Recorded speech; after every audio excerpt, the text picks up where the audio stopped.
ఈ రోజు మా సిస్టమ్ ను కూడా మేము క్రియేట్ చేసుకుంటున్నాం.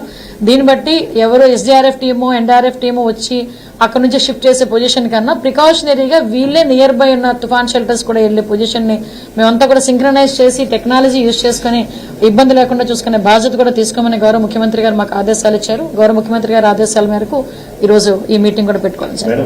కూటమి ప్రభుత్వం సిన్సియర్ అధికారులను వేధిస్తుందని వైసీపీ నేతలు కామెంట్ చేస్తారు. అంటే మాకు ఒక చరిత్ర లేదండి. మీకు ఒకసారి అబ్జర్వ్ చేసుకుంటే కూటమి ప్రభుత్వం అధికారంలో ఇప్పుడుండి లాస్ట్ తెలుగుదేశం పార్టీ హయాంలో కూడా ఇప్పుడు గవర్నమెంట్ లో అఫీషియల్స్ జైలుకి వెళ్ళిన పరిస్థితులు అయితే లేవు. ఎందుకంటే మాది ఒకటే స్లోగన్, మీ రూల్ ప్రకారం మీరు పనిచేయండి, రూల్ దాటి పనిచేస్తే మీరే ఇబ్బంది పడతారు అన్నది మేము ఫస్ట్ నుంచి మేము చెప్తున్న స్లోగన్.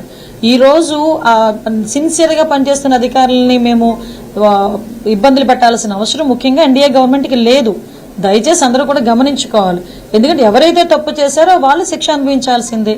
శిక్ష అనుభవించాల్సిన క్రమంలో కొన్ని చోట్ల కొంచెం అంటే వాళ్ళ తాలూకా రాజకీయ నాయకులకి రాజకీయ నాయకుల చేత శబాష్ అనిపించుకోవటానికో లేకపోతే అప్పుడు ముఖ్యమంత్రి దగ్గర మార్కులు కొట్టేయటానికో కొంతమంది ఇలా పనిచేసి ఈ రోజు ఇబ్బందులు తెచ్చుకునే పరిస్థితి ఉంది.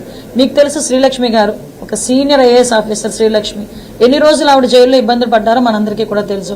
అలాంటి సందర్భం మా గవర్నమెంట్ లో పనిచేసిన ఏ ఐఏఎస్ ఆఫీసర్ కైనా ఏ ఐపీఎస్ ఆఫీసర్ కైనా అయిందా అండి? మళ్ళా మేము కూడా చాలా సందర్భాలు ప్రతిపక్షంలో ఉన్నాము.